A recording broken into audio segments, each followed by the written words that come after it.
Hey Goddess, welcome back to the Fake Lab की new story पे and अस्सलाम वालेकुम। कैसी हो यार आप सब? आई होप सब बढ़िया ही होंगे। गाइस पिछला पार्ट में हम लोगों ने देखा ही था कि हमारी प्यारी से मधु वो जैसे ही उनसे बात करने के लिए अंदर जाती है ना, तो माना उन्होंने अंदर जाते ही थोड़ा गुस्से से कह दी, अरे मधु तुम्हें पागल हो गई है क्या? ऐसे दोनों मिलके क्या क्या करना चाहती है? हाँ पता है तुझे हमारी शादी की कितनी साल हो गया, पर इतनी दिनों में भी वो मुझे एक भी गहना नहीं दे पाया, और अब तो मुझे यकीन हो गया कि आगे जाके भी वो मुझे कभी कुछ नहीं दे पाएगी, मतलब कुछ नहीं। तो अब जब इतनी सारी गहना खुद चल के हमारे पास आया तो मैं क्यों जाने दूँ? हाँ नहीं, मैं अब कभी नहीं ले जाने दूंगी, मतलब कभी नहीं। मुझे फुजुल में समझाने की कोई ज़रूरत नहीं, इसलिए कह रही हूँ कोशिश भी मत कर, ठीक है ना? अब चल बाहर, मुझे थोड़ा उस गहना को पहनना है ना। अरे देखना है कि इतनी सारा गहना पहनने की बात मैं देखती कैसी हूँ। चल। तो मानो उन्होंने ऐसे बोल के ना खुशी के मारे तुरंत बाहर जाने लगती कि तभी मधु कहती, ओ अच्छा तो सच में आपको सिर्फ पैसा और गहना चाहिए, आपके पति या फिर उनकी इतने अच्छा नौकरी नहीं? तो मधु की बात सुन के उन्होंने एकदम से रुक जाती और पीछे की तरफ घूमते हुए कहती, क्या मतलब तुम्हारा? हाँ तुम कहना क्या चाहती हो? तो फिर मधु कहती, वही जो भाईजान कह रही है। तो मधु की बात सुन के तो मानो उन्हें थोड़ा और गुस्सा आ जाती और गुस्से से कहती, पागल हो क्या? मैं क्या बोला तुम शायद समझा नहीं। मैं बोला कि वो गहना मैं नहीं ले जाने दूंगी, मतलब नहीं ले जाने दूंगी, समझे तुम? हटो आगे से। तो मानो उन्होंने ऐसे बोल के ना फिर से आगे की तरफ जाने लग जाती कि तभी मधु कहती, तो ठीक है कोई बात नहीं, रहे आप उस गहना लेके, भाईजान चले जाए जेल, छूट जाए उनकी इतनी अच्छा नौकरी, हो जाए बदनाम, उससे तो शायद आपको कोई फ़र्क नहीं पड़ेगा, है ना? तो क्या बोलो, रहे आप उस गहना लेके, गहना की सब, मुझे की सब, वो भी सारी ज़िंदगी, है ना? तो मधु की बात सुन के तो मानो उन्होंने थोड़ा शॉक्ड हो जाती, हैरान हो जाते और फिर कहती, क्या क्या बोला? जेल? किसकी जेल? तो फिर मधु कहती, और किसकी? भाईजान की। अरे आप तो पूरी बात अच्छे से सोना भी नहीं, बस गहना देखा और उसके पीछे पागल हो गया। अरे ये ऐसा गहना नहीं, ये रॉबरी की गहना है, रॉबरी की। और पता है इसके लिए भाईजान की नौकरी के साथ साथ उन्हें जेल भी हो सकती है, वो भी सारी ज़िंदगी के लिए। और आपको पता है कि ये गहना है किसकी? हाँ अरे ये गहना और किसी की नहीं, हमारी कमिश्नर की बीवी की गहना है। अगर एक बार भी उन्हें थोड़ा भनक भी लगना कि ये गहना आपके पास है तो सिर्फ भाईजान को नहीं, उनके साथ साथ आपकी भी जेल। यार क्या बोलूँ आपको? तो मधु की बात सुन के तो मानो उन्होंने बहुत ज़्यादा घबरा जाती और घबराते हुए अपनी सार पे मारते हुए कहती, हाय ऊपर वाला, ए भाई क्या सुन रहे हो? ए भाई क्या सुन रही हो? मेरी सोना सगर, अरे मेरा सोना सगर खत्म हो जाएगी, तहस नहस हो जाएगी। अरे उस निकम्मा का क्या ज़रूरत थी उस रॉबरी की गहना उठाने की? हाँ अब तो हमारी सब कुछ चले जाएगी, सब कुछ बर्बाद हो जाएगी। उसकी लाइफ सारी ज़िंदगी जेल के अंदर। नहीं, ऐसा नहीं हो सकता। कि तभी मधु ने अच्छे से समझाने की कोशिश करती कि नहीं भाभी जी, ऐसा कुछ नहीं होगा और हम ऐसा कुछ कभी होने भी नहीं दूंगी, समझे? उल्टा कुछ और होगी, जैसे कुछ अच्छा। तो फिर उन्होंने कहती, क्या मतलब तुम्हारा? तो फिर मधु कहती, अरे भाभी जी ऐसा भी तो हो सकती है ना कि जब ये सारी गहना हैंड ओवर करेगी उन लोगों के बारे में भाईजान सब कुछ, मतलब सारी डिटेल्स उन्हें अच्छे से बताएगी।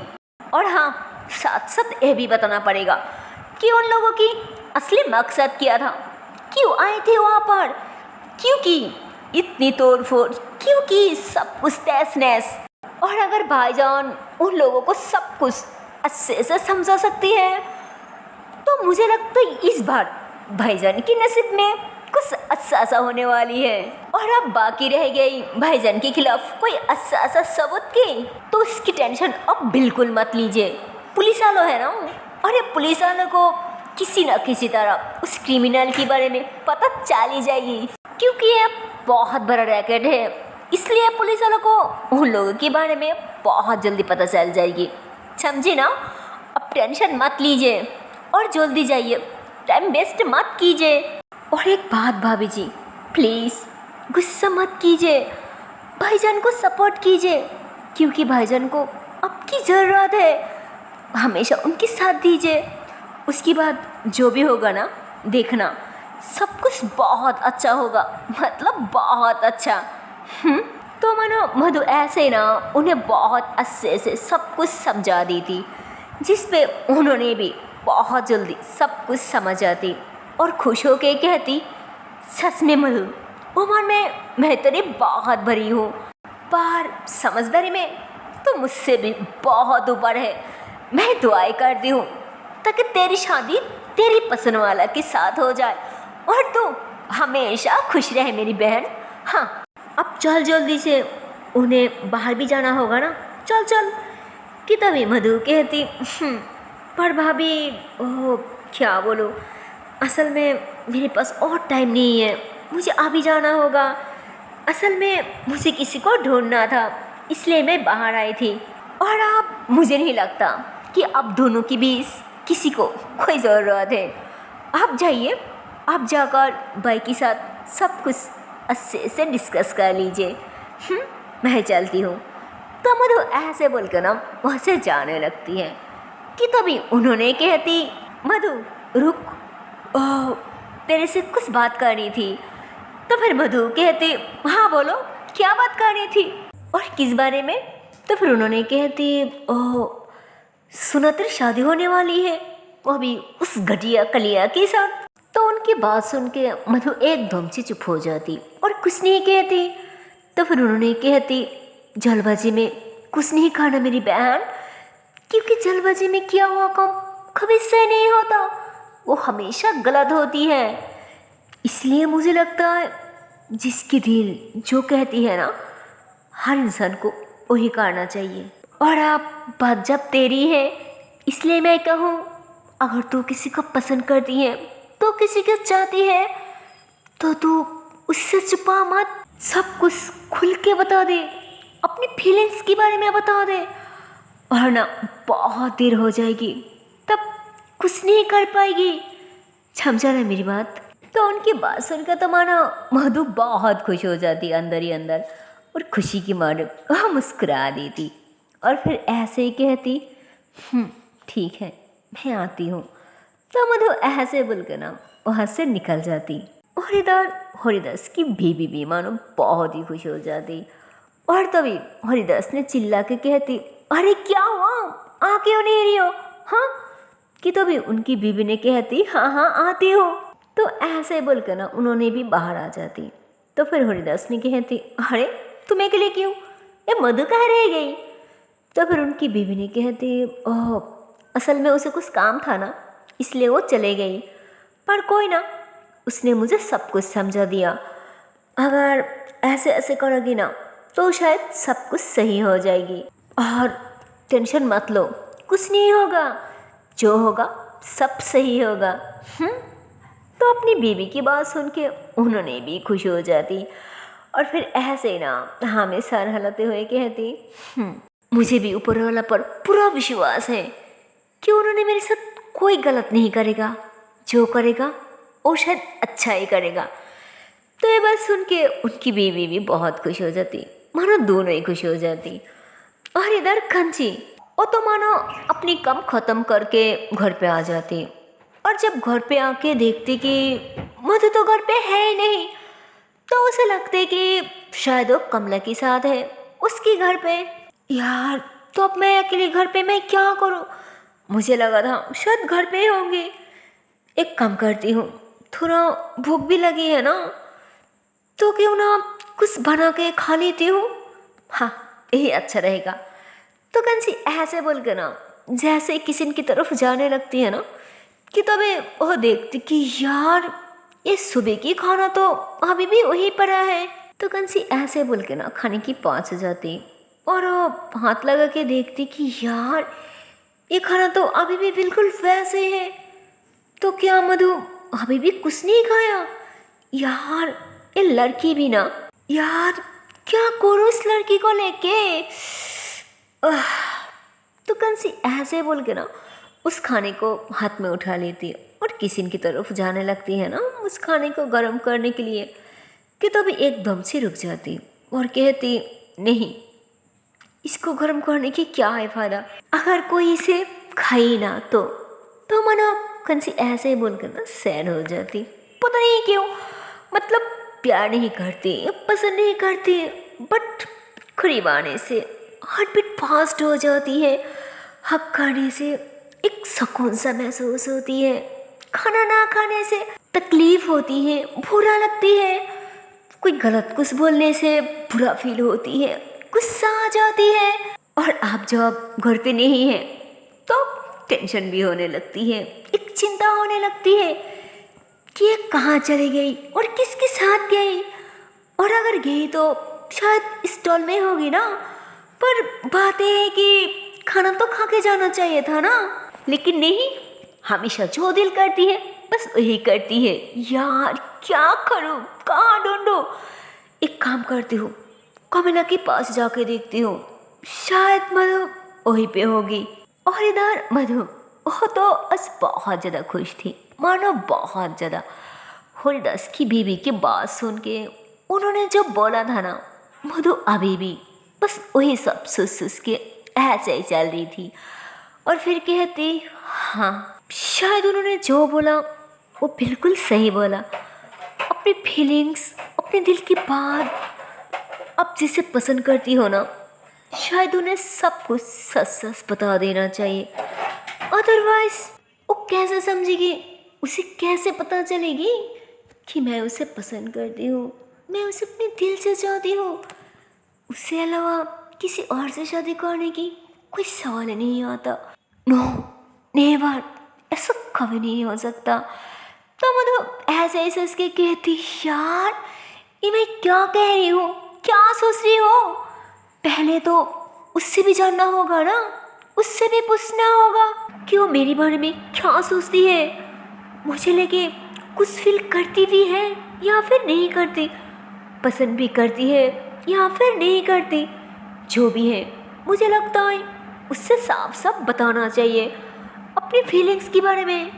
तो मधु ऐसे ही सुस के ना वो घर की तरफ आने लग जाती और घर के पास आके ना वो थोड़ा रुक जाती और फिर कहती यार ये दरवाजा क्यों खुला हुआ है, इसकी मतलब कंची आ गई।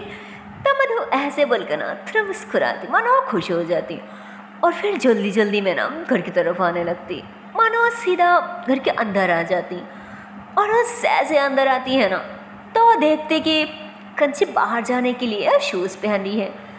तो फिर मधु अंदर आते ही कहती अरे अब आ गई, पर फिर कहाँ जा रही है, वो भी इतनी अच्छे से रेडी शेडी होके। हाँ, तो फिर कंची वो वैसे ना अपने सर को थोड़ा सा ऊपर करते हुए कहती क्यों, मैं अपने बॉयफ्रेंड से मिलने जा रही हूँ, पर उससे तुम्हें क्या? हाँ, पर उससे पहले तुम बताओ, ऐसे बिना खा के बिना बता तुम कहाँ गए थी? हाँ, अरे पता है मैं कब से तुम्हारा वेट कर रही थी और तुम इतनी देर बाद आई हो, वो भी ऐसे बेशरम की तरह ढंग ढंग करते हुए। हाँ बताओ कहाँ गए थे? जिस पे मधु तो थोड़ा घबरा जाती है, मानो वो ऐसे ही ना अचानक से डर जाती और फिर कहती कहीं नहीं गई, मैं कहीं नहीं गई, सच में मैं यही थी उस भाभी जी के घर पे, सच में, और कहीं नहीं गई। तो फिर कंची कहती अच्छा, मेरे सर पे क्या पागल लिखा हुआ है?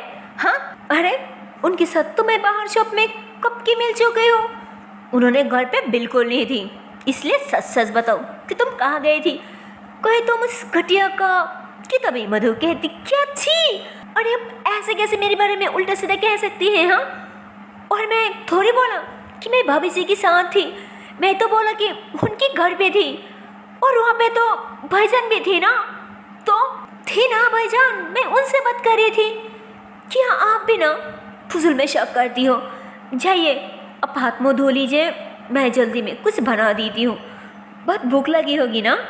तो फिर कंची कहती भूख तो लगी है, पर अभी कुछ करने की कोई ज़रूरत नहीं, जो भी है वही गर्म करके खा लेती हूँ। तुम जाओ, मैं लेके आती हूँ। तो फिर मधु कहती नहीं, मैं कर देती हूँ ना, रुकिए आप। तो मधु ऐसे बोलकर मुस्कुराते हुए किचन में चले जाती। और इधर पता नहीं क्यों कंची को बहुत अच्छा लगता, उसकी फिक्र करना, उसकी चिंता करना, सब कुछ मानो उससे बहुत अच्छा लग रहा था। और इधर मधु खाना गर्म करके तुरंत ले आ जाती है ना, वो भी एक ही बर्तन में। और फिर कहती लीजिए। तो फिर कंची कहती अरे तुम नहीं खाओगी, तुम्हारा खाना कहाँ? तो फिर मधु कहती मेरा मतलब मैं भी आपके साथ ही खाऊंगी ना। तो फिर कंची कहती मेरे साथ में खाओगी, पर क्यों? तो फिर मधु कहती ओह साथ खाने से प्यार। तो मानो मधु ऐसे बोल के ना एकदम सी रुक जाती। तो फिर कंची कहती क्या प्यार, सब बताओ ना, क्या कह रही थी? तो मधु मुस्कुरा देती और ऐसे ही साचू को कहती नहीं कुछ नहीं, मैं तो बस ऐसे ही बोल रही थी। अरे अब खाइए ना, खाना फिर से ठंड हो रही है। तो फिर कंची कहती ओके। तो फिर कंची ऐसे ही ना खाने लग जाती और साथ साथ मधु भी। तो मानो दोनों साथ साथ खाना खा रही थी, पर फिर भी दोनों एक दूसरे को चुप के देख रही थी। मतलब दोनों के बीच ऐसे ही नोक-झोंक चलती रहती है। जब मधु से देखने लगती तब कंची दूसरी तरफ देखने लग जाती, और जब कंची मधु को देखती तब मधु दूसरी तरफ देखने लग जाती। मानो अंदर ही अंदर यही चलते रहती, एक दूसरे को चुप के देखना, एक दूसरे को देख के मुस्कुराना, खुश रहना। पर ऊपर ऐसे देखती जैसे कोई किसी की कोई फिक्र ही नहीं करती, कोई किसी की कोई परवाह नहीं करती। मानो ऐसे ही बस दोनों एक दूसरे के साथ सिर्फ रह रही है और कुछ नहीं था इन दोनों के बीच। मतलब दोनों ऐसे ही प्रिटेंड कर रही थी, दोनों ऐसे ही दिख रही थी, जबकि असल में तो अंदर ही अंदर ऐसा कुछ नहीं था। अंदर तो मानो बहुत ही गहरी रिश्ता था, दोनों एक दूसरे की बहुत फिक्र कर रहा था, पर फिर भी दोनों ऐसे ही दिखा रही थी। और ऐसे ही करते करते ना फाइनली एक हफ्ता गुजर भी जाती। मतलब सिर्फ आज रात ही की बाकी है, मानो कल सुबह होते ही जो चाहे या फिर कल ही क्यों ना हो, कोई भी मधु को शादी कर सकती है। यार पता नहीं ये मधु की नसीब में क्या ही लिखा है। खैर वो सोचने लग जाती कि यार अब क्या होगा, अब क्या करूं, पता नहीं सुबह मेरे साथ क्या होने वाली है, मेरे नसीब में क्या लिखा है। मुझे लगता है अब तो इसे मेरी फीलिंग्स के बारे में बता देना चाहिए, जो होगा वो बाद में देखा जाएगी ना।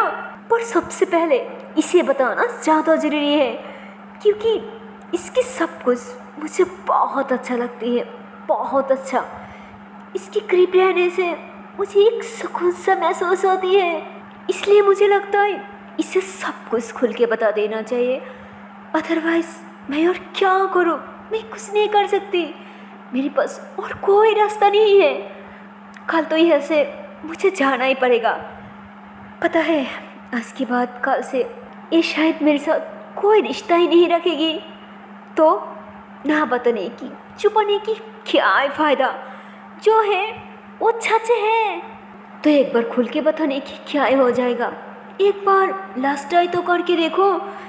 ऐसा भी तो हो सकती है ना कि वो भी मुझे अंदर ही अंदर पसंद करती है, हमें चाहती है।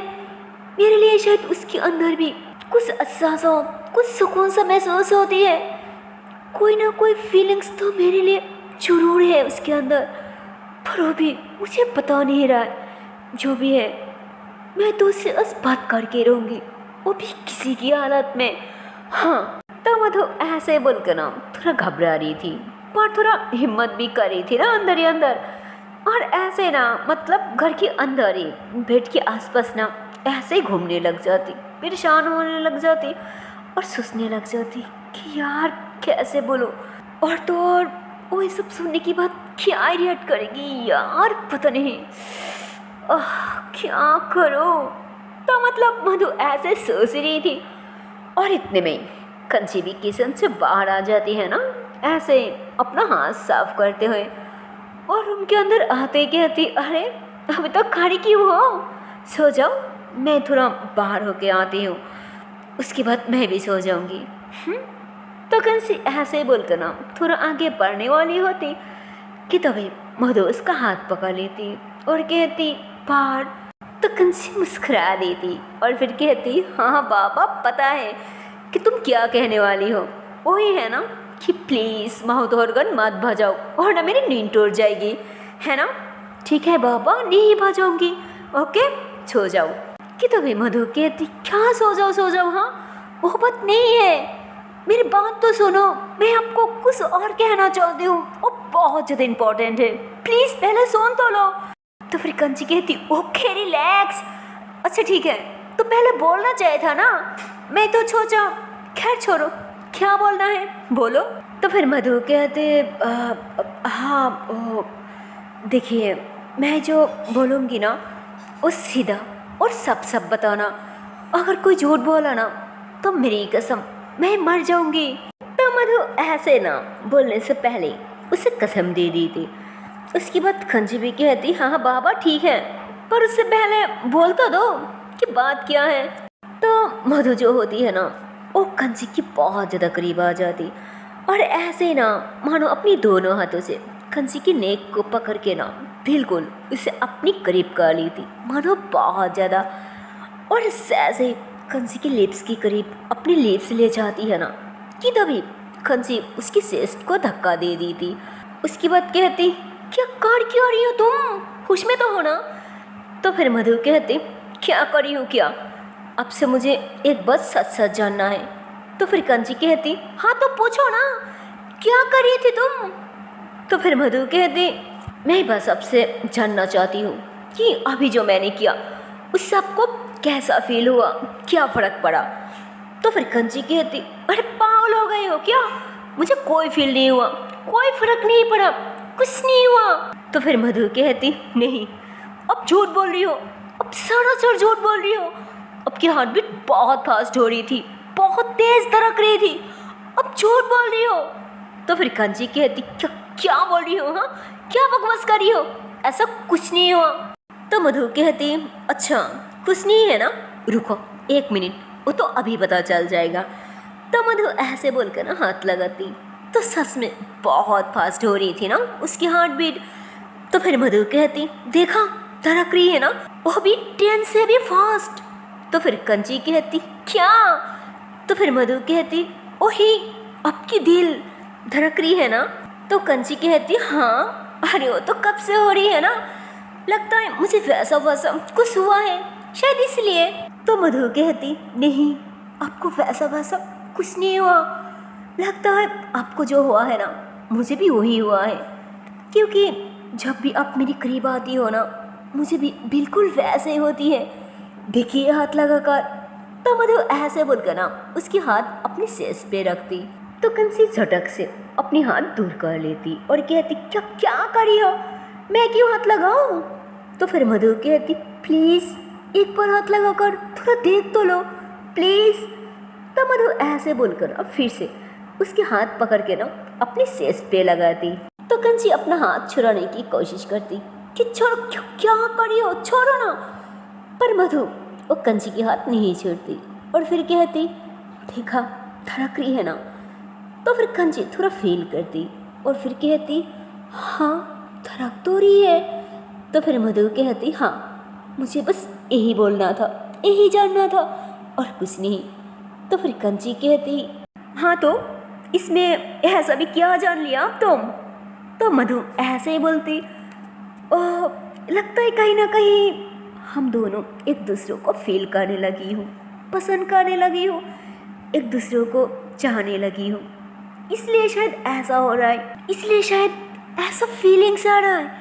दोनों एक दूसरे के साथ होने से एक दूसरे की दिल इतनी ज़्यादा धड़क रहा है, लगता है बल्कि सबकी सब सही कह रही है, हम दोनों को साथ रहना चाहिए, दोनों को पास रहना चाहिए, एक दूसरे को साथ देना चाहिए, क्योंकि मैं भी आपको चाहने लगी हूँ। क्या आप भी मुझे पसंद करती हो ना, मुझे चाहती हो ना? कि तभी अचानक कंची कहती, अरे पागल हो गई हो क्या? ये क्या क्या कह रही हो, क्या सोच रही हो? हाँ, लगता है तुम्हें ना कोई गलतफहमी हो गई है। अरे ऐसा कुछ नहीं होता, ऐसा कुछ नहीं है हमारे बीच। जिस पे मधु कहती, क्या कुछ नहीं है हमारे बीच? हाँ, और क्या गलतफहमी हुई है? आपकी दिल भी तो बिल्कुल ऐसी धड़कती है ना जब मैं आपके करीब आती हूँ, जब आपके पास होती हूँ। हाँ बताइए। तो कंची कहती, यार बोला ना कि मुझे ऐसा कुछ नहीं होता, मुझे ऐसा कोई फील नहीं होता, समझ नहीं आता क्या? तो फिर मधु कहती, ओ अच्छा, इसके मतलब आपको कुछ फील नहीं होता? हाँ तो ठीक है, वो मैं अभी देखती हूँ कि आपको कुछ फील होती है या फिर नहीं होता। हाँ तो मधु ऐसे बोल कर ना कंची के थोड़ा और करीब आ जाती और उसकी कमर से पकड़ के ना मानो उसे अपने साथ लगा ली थी। उसके बाद कंची की नेक पे एक किस कर रही थी। मतलब वो छोटा सा करती, ज़्यादा बड़ वाली नहीं होती है, क्योंकि उस छोटा सा किस करने के लिए भी यार मानो उससे बहुत ज़्यादा हिम्मत चाहिए था, क्या बोलो। खैर मधु जैसे ही किस करती है ना, हाय कंची की हार्ट बीट और तो मानो फिर से बढ़ने लग जाती, उसकी हालत एकदम से खराब हो जाती। तो वो तुरंत मधु से दूर हो जाती और फिर कहती, अरे पागल हो क्या, एक क्या क्या करी हो? हाँ हम ऐसा नहीं कर सकती, बोला ना कि मैं ऐसे नहीं हूँ, फिर भी अरे तुम्हारा दिमाग खराब है क्या? अरे ऐसा सिर्फ एक लड़का लड़की कर सकती है, तुम्हें पता नहीं है क्या? हम ऐसा कभी नहीं कर सकते, मतलब कभी नहीं। और ये बात मैं और कितने बार बोलूँ तुम्हें? हाँ तुम्हें समझ नहीं आता? तो फिर मधु कहती, और ये बात आपको किसने बोली कि ये सिर्फ एक लड़का लड़की कर सकती है, हम नहीं? अरे ऐसा भी तो होती है ना, वो भी आज से नहीं, काफ़ी साल पहले से। इसीलिए तो इस डल की सपने बोला था। क्या वो सारी बातें अभी भी आपकी समझ में नहीं आया? हाँ सो हे गाइस, इसके आगे की पार्ट देखते हो नेक्स्ट वीडियो पे और देखती हूँ इसके आने वाला पार्ट में क्या होने वाला। तब तक के लिए टाटा बाय बाय। पर हाँ यार, जाने से पहले एक छोटी सी रिक्वेस्ट है यार, अगर वीडियो को अभी तक लाइक नहीं किया, शेयर नहीं किया तो किस बात की देरी है यार, जल्दी से लाइक कर दो, शेयर कर दो और चैनल को कर दो subscribe. Okay tata and bye bye, take care guys.